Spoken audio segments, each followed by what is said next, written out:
Hi ಎಲ್ರಿಗೂ ನಮಸ್ಕಾರ. ನಾನು ನಿಮ್ಮ ವಚನ್ ಹೊಸ್ಮಠ್. ಲಕ್ಷ್ಮಿ ಟಿಫನ್ ರೂಮ್ ಸೀರಿಯಲ್ನ ಸ್ಕಂದ. ಹಾಯ್ ಸ್ಕಂದ, ಹೇಗಿದ್ದೀರಾ? ನಾನು ಸಖತ್ತಾಗಿದ್ದೀನಿ, ನೀವು ಹೇಗಿದ್ದೀರಾ? ನಾನು ತುಂಬಾ ಚೆನ್ನಾಗಿದ್ದೀನಿ. ಸ್ಕಂದ ಅಂತ ಕರಿಬೇಕಾ, ವಚನ್ ಅಂತ ಕರಿಬೇಕಾ ಈಗ? Anything is fine. ಓಕೆ, ಈಗ ತುಂಬಾ ಜನಕ್ಕೆ ಸ್ಕಂದ ಅನ್ನೋ ಹೆಸರೇ ಇವಾಗ ತುಂಬಾ ಫೆಮಿಲಿಯರ್ ಆಗ್ತಾ ಇದೆ. ಹೌದು. ಅದರಿಂದನೇ ನಿಮ್ಮನ್ನ ಮೆನ್ಷನ್ ಮಾಡ್ತೀನಿ. ಈ ಆಕ್ಟಿಂಗ್ ಜರ್ನಿ ಶುರುವಾಗಿದ್ದು ಹೇಗೆ? ನಿಮ್ಮ ಜರ್ನಿ ಹೇಗೆ ಶುರುವಾಯಿತು? ಸೊ ಆ್ಯಕ್ಟಿಂಗ್ ಅನ್ನೋದು ಇಟ್ಸ್ ಮೈ ಚೈಲ್ಡ್ಹುಡ್ ಡ್ರೀಮ್. ಆವಾಗಿಂದನೇ ನಾನು ಆ್ಯಕ್ಟರ್ ಆಗಬೇಕು ಅಂತ ಫಿಕ್ಸ್ ಆಗಿದ್ದೆ. ಮನೇಲಿ ಡಿಗ್ರಿ ಮುಗಿಸ್ಕೊಂಡು ಆಮೇಲೆ ನಿನ್ನ ಪ್ಯಾಷನ್ ಪರ್ಸ್ಯೂ ಮಾಡು ಅಂತ ಹೇಳಿದರು. So I am here today. Okay, actually Vachan ಅವರು ಎಲ್ಲಿಂದ ಬಂದಿರೋದು ಅಂತ ಬೆಂಗಳೂರಿಗೆ ತುಂಬಾ ಜನ ಕನಸು ಕಟ್ಕೊಂಡು ಬರ್ತಾರೆ. ಸೊ ವಚನ್ ಅವ್ರದ್ದು ನೇಟಿವ್ ಏನು? ಎಸ್, ಹಾಗೆ ನೀವು ಹೇಳ್ದಂಗೆ ಬೆಂಗಳೂರಿಗೆ ಎಷ್ಟೊಂದು ಜನ ಕನ್ಸು ಕಟ್ಕೊಂಡು ಬರ್ತಾರೆ. ನಾನು ಅದರಲ್ಲಿ ಒಬ್ಬ ದಾವಣಗೆರೆ ಹುಡುಗ ವಿತೌಟ್ ಎನಿ ಫಿಲಮ್ ಬ್ಯಾಕ್ಗ್ರೌಂಡ್ ಇವತ್ತು ಇಲ್ಲಿದ್ದೀನಿ. ಓಕೆ, ಓದಿರೋದೇನು? ಎಲ್ಲಿ ಓದಿರೋದು? ಫ್ಯಾಮಿಲಿ ಬ್ಯಾಕ್ಗ್ರೌಂಡ್ ಏನು? ಎಜುಕೇಷನ್ ಎಲ್ಲ ದಾವಣಗೆರೆಯಲ್ಲೇ ಆಗಿದ್ದು. Degree B civil engineering. After my engineering ನಾನು ಆ್ಯಕ್ಟಿಂಗ್ ವರ್ಕ್ಶಾಪ್ಸ್ ಆಗಿರ್ಬೋದು, ಮಾಡಲಿಂಗ್ ಸ್ಟಾರ್ಟ್ ಮಾಡಿದೆ. ಆ ಥರ ಹೋಗುತ್ತೆ ನನ್ನ ಜರ್ನಿ. ಈ ಇಂಜಿನಿಯರಿಂಗು ಮತ್ತೆ ಈ ಇಂಡಸ್ಟ್ರಿಗೂ ತುಂಬಾ ನಂಟಿರುತ್ತೆ. ಇರ್ಬೋದು. ನಿಮ್ಮನ್ನ ಇನ್ಸ್ಪೈರ್ ಮಾಡಿದ್ರ ಎಲ್ಲ ಇಂಜಿನಿಯರ್ ಅಂದ್ರೆ ತುಂಬಾ ಜನ ಇಂಜಿನಿಯರ್ಸ್ ಓದೋರೆ ಇಂಡಸ್ಟ್ರಿ ಇರೋದು? ಹೌದು, ಖಂಡಿತ. ಅದು ಹೆಂಗೆ ಅಂತ ಆ ಥಾಟ್ ಹೆಂಗ್ ಬರುತ್ತೆ ಅಂತ, ಇಂಜಿನಿಯರ್ಸ್ಗೆ ಯಾಕೆ ಅದೊಂದು ತುಂಬಾ ಆಕ್ಟಿಂಗ್ ಕಡೆ ಒಲವು ಬರುತ್ತೆ ಅಂತ? ಮೇ ಬಿ ಇಂಜಿನಿಯರಿಂಗಲ್ಲಿ ಕಲ್ಚರಲ್ ಫೆಸ್ಟಿವಲ್ಸ್ ಇರ್ಬೋದು, ಅಥವಾ ಅವ್ರ ಕಾಲೇಜಿಂದನೂ ಆ ಥರ ಇಂಟ್ರೆಸ್ಟ್ ಇರೋರು ಈ ಕಡೆ ಆ್ಯಕ್ಟಿಂಗ್ ಕಡೆ ಶಿಫ್ಟ್ ಆಗ್ತಾರೆ ಅಂತ ನನಗನ್ಸುತ್ತೆ, ಗೊತ್ತಿಲ್ಲ. ಓಕೆ, ಅಪ್ಪ ಅಮ್ಮ ಏನು ಮಾಡ್ಕೊಂಡಿರೋದು? ನೀವು ಎಷ್ಟು ಜನ ಸಿಬ್ಲಿಂಗ್ಸ್? ಪಪ್ಪ, ಅಮ್ಮ ಆ್ಯಂಡ್ ಅಕ್ಕ. ಪಪ್ಪ ಸಿವಿಲ್ ಇಂಜಿನಿಯರ್, ಅಮ್ಮ ಹೌಸ್ ವೈಫ್, ಆ್ಯಂಡ್ ಅಕ್ಕ she is a software engineer. ಓ, ಎಲ್ಲ ಇಂಜಿನಿಯರ್ಸ್ ಫ್ಯಾಮಿಲಿನೇ. ಎಸ್. ನೀವು ಆಕ್ಟಿಂಗ್ ನನಗೆ ಇಲ್ಲ ನಾನೊಬ್ಬ ಆಕ್ಟರ್ ಆಗಬೇಕು ಅಂತ ಅನ್ಕೊಂಡಾಗ ನಿಮಗೆ ವಯಸ್ಸು ಎಷ್ಟಾಗಿತ್ತು? ಅಥವಾ ಏನೇ ಚಿಕ್ಕ ವಯಸ್ಸಿಂದನೇ ಬಂತು ಅಂತ ಹೇಳಿದ್ರೆ, ಬಟ್ ಪರ್ಟಿಕ್ಯುಲರ್ಲಿ ನಾನು ಇದನ್ನೇ ಪ್ರೊಫೆಷನಲ್ ಆಗಿ ಚೂಸ್ ಮಾಡಬೇಕು ಅಂತ ಅನ್ಕೊಂಡಾಗ ಏನು ನಿಮಗೆ ಆ ಟೈಮಲ್ಲಿ ನಿಮ್ಮ ಮೈಂಡಲ್ಲಿ ಏನಿತ್ತು? ಯಾವ ರೀತಿ ಫ್ಯಾಮಿಲಿ ಸಪೋರ್ಟ್ ಹೇಗಿತ್ತು ಅಂತ? ಏಜ್ ಅಂತ ನೆನಪಿಲ್ಲ, ಬಟ್ ನಾನು ಸ್ಕೂಲಿಂದನೂ ಎಲ್ಲ ಕಲ್ಚರಲ್ ಆ್ಯಕ್ಟಿವಿಟೀಸಲ್ಲಿ ತುಂಬಾ ಆ್ಯಕ್ಟಿವ್ ಆಗಿದ್ದೆ. ಸ್ಕೂಲಲ್ಲಿ ಸ್ಲ್ಯಾಮ್ ಬುಕ್ಕಲ್ಲೆಲ್ಲ what you want be and ನಿನ್ನ ಫ್ಯೂಚರ್ ಗೋಲ್ಸ್ ಏನು ಅಂತ ಇದ್ದಾಗ ನಾನು ಯಾವಾಗಲೂ ಆ್ಯಕ್ಟರ್, ಹೀರೋ ಅಂತ ಬರೀತಾ ಇದ್ದೆ. ನನ್ನ ಜರ್ನಿ ಆವಾಗಿಂದನೇ ಸ್ಟಾರ್ಟ್ ಆಯಿತು, ಟು ಬಿ ಆನೆಸ್ಟ್. ಲೈಕ್ ಕಾಲೇಜಲ್ಲೂ ಮಾಡಲಿಂಗ್ ಸ್ಟಾರ್ಟ್ ಮಾಡಿದೆ. ಮಿಸ್ಟರ್ BIT ಆದೆ, like mister Davanagere runner up ಆದೆ, and then modelling project start ಆಯಿತು. ಆ್ಯಂಡ್ ಆ್ಯಕ್ಟಿಂಗ್ ವರ್ಕ್ಶಾಪ್ಸ್ ಕೂಡ ಮಾಡಿದೆ. ಚಿಕ್ಕ ಪುಟ್ಟ ಶಾರ್ಟ್ ಮೂವೀಸ್ ಆಗಿರ್ಬೋದು, ಆಲ್ಬಮ್ ಸಾಂಗ್ಸ್ ಆಗಿರ್ಬೋದು, ಈ ಥರ ಸ್ಟಾರ್ಟ್ ಮಾಡಿದೆ ನನ್ನ ಕರಿಯರ್ನ. ಇವತ್ತು ನನ್ನ debut project Lakshmi tiffin room, I am here. ಈಗ ಆಕ್ಟಿಂಗ್ ಅಂತ ಬಂದಾಗ ಅಪ್ಪ ಇಂಜಿನಿಯರ್ ಅಂತ ಹೇಳಿದ್ರೆ, ಅಕ್ಕನೂ ಇಂಜಿನಿಯರ್, ನೀವು ಓದಿರೋದು ಇಂಜಿನಿಯರಿಂಗ್ ಓದಿರೋದು. ಮನೇಲಿ ಏನು ಹೇಳಿಲ್ವಾ, ಇದನ್ನೇ ಆಕ್ಟಿಂಗ್ ಎಲ್ಲ ಬೇಡ, ಕೆರಿಯರ್ ಆಗಿ ಇಂಜಿನಿಯರ್ ತಗೊಂಡ್ಬಿಡಿ ಬಿಡು ಅಂತ ಅಪ್ಪ ಏನು ಮಾಡಲಿಲ್ಲ ಅಂತ? ಯಾವ ರೀತಿ ಸಪೋರ್ಟ್ ಇತ್ತು ಫ್ಯಾಮಿಲಿ? ಸ್ಟಾರ್ಟಿಂಗ್ ಆ್ಯಕ್ಚುಲಿ ಎಲ್ಲರ ಮನೇಲೂ ಹೇಗೆ ಹೇಳ್ತಾರೆ, ನಮ್ಮ ಮನೇಲೂ ಹಾಗೇ ಇತ್ತು. ಯಾಕೆ ಹೋಗ್ತಿದ್ಯಾ, ಅಲ್ಲಿ ಯಾರೂ ಪರಿಚಯ ಇಲ್ಲ, ಹೇಗಿರುತ್ತೋ ಏನೋ ಫೀಲ್ಡು ಅನ್ನೋ ಅವ್ರಿಗೆ ಭಯ ಇತ್ತು. ಯಾಕಂದರೆ ಎಲ್ಲ ಪೇರೆಂಟ್ಸ್ಗೂ ಅದೇ ಇರುತ್ತೆ, ಒಂದು ಸ್ಟೇಬಲ್ ಜೀವನ ಅನ್ನೋದು ಬೇಕಿರುತ್ತೆ ಅವ್ರ ಮಕ್ಕಳಿಗೆ. ಸೊ ನಾನು ಬಿಡಲಿಲ್ಲ, ಹಠ ಮಾಡಿ ನಾನು ಬ್ಯಾಂಗ್ಳೂರಿಗೆ ಬಂದೆ. I started my career. ಇವಾಗ ತುಂಬಾ ಖುಷಿಯಾಗಿದ್ದಾರೆ ಪಪ್ಪ ಆ್ಯಂಡ್ ಅಮ್ಮ. ಎಲ್ಲೋದ್ರೂ ಅವರಿಗೆ ರೆಕಗ್ನೈಸ್ ಮಾಡ್ತಾರೆ, ವಚನ್ ಅವ್ರ ಅಪ್ಪ ಅಮ್ಮ ಅಂತ. So they are happy and they are very proud. Bengaluru ಬಂದ್ಮೇಲೆ ಯಾವ ರೀತಿ ನಿಮ್ಮ ಜರ್ನಿ ಎಲ್ಲಿಂದ ಶುರುವಾಯಿತು? ಅಂದರೆ ಒಂದು ಬೇಸಿಕ್, ಈಗ ಆಕ್ಟಿಂಗ್ ಅಂತ ಅಂದಾಗ ಸುಮ್ಮನೆ ಹೋಗ್ಬಿಡೋಕ್ಕಾಗಲ್ಲ, ನಿಮ್ಮ ಕೆರಿಯರ್ ಶುರು ಆಗಿದೆ ಅಂತ. ಬ್ಯಾಂಗ್ಳೂರಿಗೆ ಬಂದಾಗ ನಾನು ಫಸ್ಟ್ ಜಾಯ್ನ್ ಆಗಿದ್ದು ಒಂದು ಆ್ಯಕ್ಟಿಂಗ್ ವರ್ಕ್ಶಾಪ್ಗೆ, ನವರಸ ನಟನ ಅಕಾಡೆಮಿ ಅಂತ. ಸೊ ನನ್ನ ಜರ್ನಿ ಅಲ್ಲಿಂದ ಶುರು ಆಯಿತು.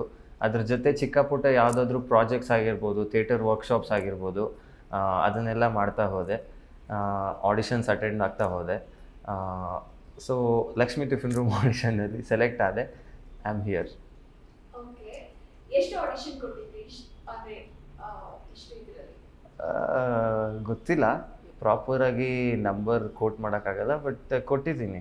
ಒಳ್ಳೆ ಪ್ರೊಡಕ್ಷನ್ ಹೌಸಿಂದ ಕಾಲ್ ಬಂದಾಗ ಆಡಿಷನ್ಸ್ ಕೊಟ್ಟಿದ್ದೀನಿ. ನೀವು ಬ್ಯಾಂಗ್ಳೂರಿಗೆ ಬಂದಿದ್ದ ವರ್ಷ ಯಾವ ಇಯರ್ ಅಲ್ಲಿ ಬೆಂಗಳೂರಿಗೆ ಬಂದ್ರಿ? 2022 or 23, I don't know. 2 years ಅಲ್ಲಿ ದೊಡ್ಡ ಪ್ರಾಜೆಕ್ಟ್ ಸಿಕ್ಬಿಟ್ಟು. Yes. ಓಕೆ, ಒಬ್ಬ ನಟ ಆಗೋಕ್ಕೆ ನೀವು ಏನೆಲ್ಲ ಪ್ರಿಪರೇಷನ್ ಮಾಡ್ಕೊಂಡಿದ್ರಿ ಅಂತ? Preparation in the sense main ಬೇಕಾಗಿರೋದು ಲೈಕ್ ಆ್ಯಕ್ಟಿಂಗಲ್ಲಿ ಬೇಸಿಕ್ ಏನಂತ ಅದು ತಿಳ್ಕೊಬೇಕಾಗಿತ್ತು. ಅದು ನನಗೆಲ್ಲ ಗೊತ್ತಾಗಿದ್ದು ಥಿಯೇಟ್ರ್ ಮಾಡಿದಾಗ. ಥಿಯೇಟ್ರಲ್ಲಿ ಎಲ್ಲ ಬಾಡಿ ಲ್ಯಾಂಗ್ವೇಜ್ ಆಗಿರ್ಬೋದು, ವಾಯ್ಸ್ ಆಗಿರ್ಬೋದು ಎಲ್ಲ ಜಾಸ್ತಿ ಮಾಡಬೇಕು. ಬಟ್ ಕ್ಯಾಮ್ರಾ ಮುಂದೆ ಬಂದಾಗ ಅದು ಸಟಲ್ ಆಗಿರಬೇಕು. ಆ ಒಂದು ಡಿಫ್ರೆನ್ಸ್ನ ತಿಳ್ಕೊಂಡೆ. ಸೊ ಈ ಬೇಸಿಕ್ಸ್ ಏನಿದೆ ಅದನ್ನು ತಿಳ್ಕೊತಾ ಹೋದೆ. ಆ್ಯಂಡ್ ನಾನು ತುಂಬ ಆ್ಯಕ್ಟಿಂಗ್ನ ಕಲ್ತಿರೋದು ಮೂವೀಸ್ನ ನೋಡಿ. ತುಂಬ ಮೂವೀಸ್ ನೋಡ್ತೀನಿ, ಅದರಿಂದನೂ ತಿಳ್ಕೊಂಡಿದ್ದೀನಿ. That's it. ನಿಮ್ಮನ್ನ ತುಂಬಾ ಇನ್ಸ್ಪೈರ್ ಮಾಡೋ ನಟ ಯಾರು? ಟು ಬಿ ಆನೆಸ್ಟ್, ನನ್ನ ಫೇವ್ರೆಟ್ ಹೀರೋ ಅಂತ ಆದರೆ ಎಲ್ಲರೂ ಇಷ್ಟನೇ. ಬಟ್ ಅದರಲ್ಲಿ ನನಗೆ ಯಾರೂ ಬಿಟ್ಕೊಡೋಕೆ ಇಷ್ಟ ಇಲ್ಲ. ಅದರಲ್ಲೇ ಟು ಪಿಕ್ ಅಂದರೆ ಸುದೀಪ್ ಸರ್ ಮತ್ತು ಯಶ್ ಸರ್. ಈಗ ಲಕ್ಷ್ಮೀ ಟಿಫನ್ ರೂಮ್ ಜೊತೆಗೆ ಮತ್ತೆ ಏನೆಲ್ಲ ಮಾಡ್ತಾ ಇದ್ದೀರಾ? ಲಕ್ಷ್ಮೀ ಟಿಫನ್ ರೂಮ್ ಜೊತೆಗೆ ಸೀರಿಯಲ್ ಮಾಡ್ತಾ ಇದ್ದೀರಾ? ಹಾ. ಅದ್ರ ಜೊತೆಗೆ ಮತ್ತಿನ್ನೇನಾದ್ರೂ ಬೇರೆ ಪ್ರಾಜೆಕ್ಟ್ಸ್? ಇಲ್ಲ ಆ್ಯಕ್ಚುಲಿ ಬೇರೆ ತೆಲುಗುಯಿಂದ ಕಾಸ್ಟಿಂಗ್ ಬರ್ತಾ ಇತ್ತು. But I am concentrating on this project. ಯಾಕಂದರೆ ಫಸ್ಟ್ ಪ್ರಾಜೆಕ್ಟ್ ಇದು ನೀಟಾಗಿ ಕ್ಯಾರಿ ಓವರ್ ಮಾಡೋಣ ಅಂತ ಇದ್ದೀನಿ. ಈ project Lakshmi tiffin room project ನಿಮಗೆ ಯಾವ ರೀತಿ ಅಪ್ರೋಚ್ ಮಾಡಿದ್ರು ಅಂತ? ಆ್ಯಕ್ಚುಲಿ ಒಬ್ಬರು ಆರ್ಟಿಸ್ಟ್ ಕೋಆರ್ಡಿನೇಟರ್ ನನ್ನ ಪಿಕ್ಚರ್ಸ್ನ ಪ್ರೊಡಕ್ಷನ್ ಹೌಸಿಗೆ ಕಳಿಸಿದ್ರು. ಅಲ್ಲಿಂದ ನನಗೆ ಕಾಲ್ ಬಂತು ಇಮಿಡಿಯೇಟ್ ಆಡಿಷನ್ ಅಲ್ಲ, ಲುಕ್ ಟೆಸ್ಟಿಗೆ ಬನ್ನಿ ಅಂತ. ಆಡಿಷನ್ ಎಲ್ಲ ಆಯಿತು, ಲುಕ್ ಟೆಸ್ಟ್ ಆಯಿತು. And then within 1 or 2 days ನಾನು ಪ್ರಾಜೆಕ್ಟ್ಗೆ ಸೈನ್ ಮಾಡಿದೆ. ಅದು ಜಲ್ದಿ ಟೇಕ್ ಆಫ್ ಆಯಿತು. ಓಕೆ, ಈಗ ಜನರಲ್ ರೆಸ್ಪಾನ್ಸ್ ಹೇಗಿದೆ ನಿಮಗೆ ಅಂತ? ತುಂಬಾ ಚೆನ್ನಾಗಿದೆ. ಎಲ್ಲೋದ್ರೂ ಕ್ಯಾರೆಕ್ಟರ್ ನೇಮಿಂದ ರೆಕಗ್ನೈಸ್ ಮಾಡ್ತಾರೆ, ಅದು ಒಂದು ತುಂಬಾ ಖುಷಿ ಇದೆ. ಸ್ಕಂದ ಅಂತ. ಆ್ಯಂಡ್ ನನ್ನ ಆ್ಯಕ್ಟಿಂಗ್ ಬಗ್ಗೆ ಅಪ್ರಿಷಿಯೇಟ್ ಮಾಡ್ತಾರೆ, ಎಷ್ಟು ನ್ಯಾಚುರಲಾಗಿ ಮಾಡ್ತೀಯ ಅಂತ. So I am grateful for that. ನಿಮಗೆ ಎಷ್ಟು ಖುಷಿ ಕೊಟ್ಟಿದೆ? ಖಂಡಿತ ತುಂಬಾ ಖುಷಿ ಇದೆ. ಯಾಕಂದರೆ ಇದು ನನ್ನ ಪ್ಯಾಷನ್ನ ನಾನು ನನ್ನ ಪ್ರೊಫೆಷನ್ನಾಗಿ ಚೂಸ್ ಮಾಡಿದ್ದೀನಿ. ಇಷ್ಟು ಫಸ್ಟ್ ಪ್ರಾಜೆಕ್ಟ್ಗೆ ಇಷ್ಟು ರೆಕಗ್ನೈಸೇಷನ್ ಆಗಿರ್ಬೋದು, ಇಷ್ಟು ಪ್ರೀತಿ ಸಿಗ್ತಾ ಇರೋದಾಗಿರ್ಬೋದು, ತುಂಬಾ ಖುಷಿ ಆಗುತ್ತೆ. ನಿಮ್ಮ ಫ್ರೆಂಡ್ಸ್ ಸರ್ಕಲ್ ಅಥವಾ ಊರಲ್ಲಿ ಈ ಪ್ರಾಜೆಕ್ಟ್ ಲಕ್ಷ್ಮೀ ಟಿಫನ್ ರೂಮ್ ಸಿಕ್ಕಾದ್ಮೇಲೆ ಊರಿಗೆ ಹೋಗಿದ್ರಾ? ಅಲ್ಲಿ ನಿಮ್ಮ ಫ್ರೆಂಡ್ಸ್ ಸರ್ಕಲ್, ನಿಮ್ಮ ರಿಲೇಟಿವ್ಸು, ಅಂದರೆ ನಿಮ್ಮ ಜೊತೆ ಬಾಂಡ್ ಇರೋರು ಯಾವ ರೀತಿ ರೆಸ್ಪಾನ್ಸ್ ಇದೆ ಅಂತ ಅಲ್ಲಿ? ಊರಲ್ಲಿ ರೆಸ್ಪಾನ್ಸ್ ಸಖತ್ತಾಗಿದೆ ಆ್ಯಕ್ಚುಲಿ. ನನಗೆ ಗೊತ್ತಿರಲಿಲ್ಲ ಆ್ಯಕ್ಚುಲಿ. ಅದು ನನ್ನ ಫ್ರೆಂಡ್ಸ್ ಎಲ್ಲ ಸರ್ಪ್ರೈಸ್ ಮಾಡಿದರು. ನಾನು ಊರಿಗೆ ಹೋದಾಗ ಎಷ್ಟೊಂದು ಕಡೆ ಪೋಸ್ಟರ್ಸ್ ಎಲ್ಲ ಹಾಕ್ಸ್ಬಿಟ್ಟಿದ್ರು. ಆ್ಯಂಡ್ ನಾನು ಮುಂಚೆ ಮಿಸ್ಟರ್ ದಾವಣಗೆರೆ ರನ್ನರ್ ಅಪ್ ಆಗಿದೆ. ಇವಾಗ ಎಲ್ಲರೂ ತುಂಬಾ ಪ್ರೌಡ್ ಆಗಿದ್ದಾರೆ. ದಾವಣಗೆರೆ ಹುಡುಗ ಒಂದು ಸೀರಿಯಲ್ ಮಾಡ್ತಾ ಇದ್ದಾನೆ ಇವಾಗ. ಆ್ಯಂಡ್ ಆದಷ್ಟು ಬೇಗ ಮೂವಿಗೆ ಹೋಗುವಂಥ ಆಶೀರ್ವಾದ ಕೂಡ ಮಾಡ್ತಾ ಇದ್ದಾರೆ. ತುಂಬಾ ಖುಷಿ ಆಗುತ್ತೆ. ನಿಮ್ಮ ಕಾಲೇಜ್ಗೆ ಯಾವತ್ತಾದ್ರೂ ಹೋಗಿದ್ರಾ ಅಂದರೆ ಸೀರಿಯಲ್ ಶುರು ಆದಮೇಲೆ? ಇಲ್ಲ ಬಟ್ ಖಂಡಿತ ಹೋಗ್ತೀನಿ, ವಿಸಿಟ್ ಮಾಡ್ತೀನಿ.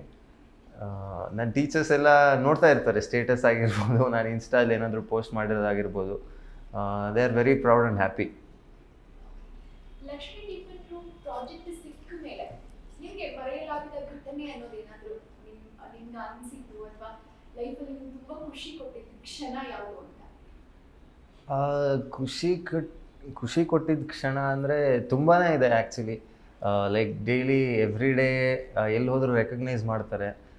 ಚಿಕ್ಕ ಮಕ್ಕಳು ಎಲ್ಲ ಬಂದು ಸ್ಕಂದಣ್ಣ ಅಂತ ಕರೆದಾಗ ತುಂಬಾ ಖುಷಿ ಆಗುತ್ತೆ. ಆ್ಯಂಡ್ ನಾನು ಎಲ್ಲಾದರೂ ಬ್ರೇಕ್ಫಾಸ್ಟಿಗೆ ಯಾವ್ದಾದ್ರು ಹೋಟ್ಲಿಗೆ ಹೋದಾಗ ಯಾಕೆ ಇವತ್ತು ಲಕ್ಷ್ಮೀ ಟಿಫನ್ ರೂಮ್ ಕ್ಲೋಸ್ ಅಂತ ಕೇಳ್ತಾರೆ. ಓಕೆ, ಓವರಾಲ್ ಈಗ ಜರ್ನಿ ಟೇಕ್ ಆಫ್ ಆಗಿದೆ ನಿಮ್ಮದು, ಅಂದರೆ ಆ್ಯಕ್ಟಿಂಗ್ ಜರ್ನಿ ಟೇಕ್ ಆಫ್ ಆಗಿದೆ. ಹೌದು. ಸೊ ಇದು ಓವರಾಲ್ ಈ ಒಂದು ಲೈಫ್ ಜರ್ನಿನ ನಿಮಗೆ ನೋಡ್ಕೊಂಡಾಗ ಏನು ಅನಿಸುತ್ತೆ? ಖುಷಿ ಆಗುತ್ತೆ. ಬಟ್ ಇನ್ನೂ ಏನು ಮಾಡಿಲ್ಲ ನಾನು, ಟು ಬಿ ಹಾನೆಸ್ಟ್. ಏನೋ ಒಂದು ಚಿಕ್ಕ ಹೆಜ್ಜೆ ಇಟ್ಟಿದ್ದೀನಿ. ಇನ್ನೂ ಕೆಲಸ ಮಾಡೋದು ತುಂಬಾ ಇದೆ, ಗೋಲ್ಸ್ ತುಂಬಾ ಇದೆ. ಅಲ್ಲಿಗೆ ರೀಚ್ ಆಗಬೇಕು. ನನ್ನ goal to be in the cinema ಮೂಲಕ ಜನರಿಗೆ ಮನರಂಜಿಸಬೇಕು ಮತ್ತು ಅವರಿಗೆ ಬೇರೆ ಬೇರೆ ಕತೆ ಹೇಳಬೇಕು. I want stay in cinema ಅಷ್ಟೇ.